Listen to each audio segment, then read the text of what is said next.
news. A tourist submarine that takes people to the site of the Titanic shipwreck has gone missing. The Boston Coast Guard says an operation to locate the small submersible is underway. It's not clear when the submarine departed or how many people were on board it at the time that it went missing. The shipwreck sits more than 12,000 feet below the sea off the coast of Newfoundland, Canada.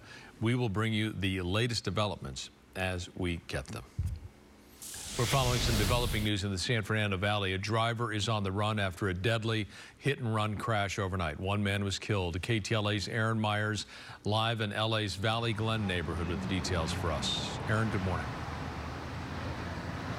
Good morning, Frank. Investigators are looking for this driver who believe was in a white van during this hit and run. We'll go ahead and get into some video from earlier this morning. This is when detectives were out here going through their investigation. We know that just after 1 o'clock this morning, it's believed that man, who was said to be between the ages of 30 and 40, was crossing Sherman Way near Bel Air Avenue, and that's when he was hit by this white van. They do not believe that the man was in the crosswalk. Now, we are told the driver was going eastbound on Sherman Way, approaching Bel Air when they struck the man. It's believed the driver then pulled into a shopping center, stopped for a second, then fled. The LAPD and Los Angeles City Fire Department personnel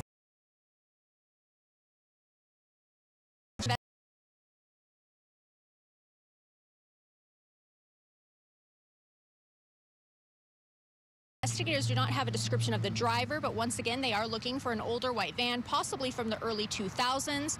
We are told there were witnesses who they will be talking to who also tried to help the victim.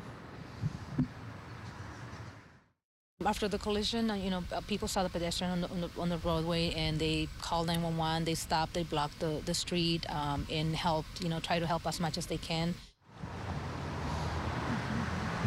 Investigators are asking for the public's help in identifying this driver. They hope anyone with any information will come forward. We're told there is a $50,000 reward for any information that leads to the arrest and conviction of the driver. Reporting live here in Valley Glen, I'm Aaron Myers. I'll send it back to you in Hollywood.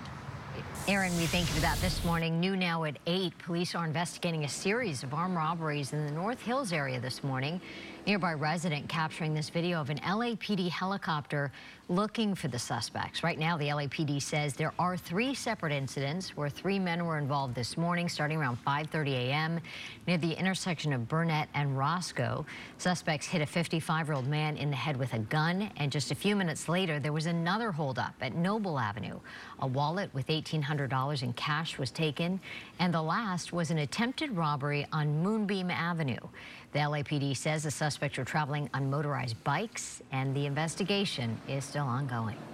Several people were injured in a shooting near San Francisco's popular Embarcadero along the city's waterfront. The car-to-car shooting happened across from Pier 39. 2 people shot, one with life-threatening injuries. 2 girls, 10 and 16 years old, were also injured when they were struck by one of the cars involved as it was fleeing the scene. Police believe a second shooting nearby that occurred minutes later is connected to the first. No arrests have been made. The luxury resort in Mexico, where 2 American tourists mysteriously died, is denying that the facility caused the deaths. Abby Lutz and John Heathcote were found dead in their room last Tuesday night. The manager of the The beach are looking for the person who tossed an anti-Semitic flyer onto a lawn. It was discovered last night by a resident taking out his trash. The flyer was in a small plastic bag. It was found near a sidewalk near the intersection of Gertruda Avenue and Pearl Street. The man who found it says the bag was weighted down with pebbles. It contained white supremacist material with a referral to a website and a video. It's just nauseating. It's just, it's people who are unhappy with their own lives, and they want to blame somebody else, some other race, some religion, and they're just sick people. But, they could be dangerous. Anti-Semitic flyers were also found recently in Redlands and in Huntington Beach. It's unclear if the flyers are connected.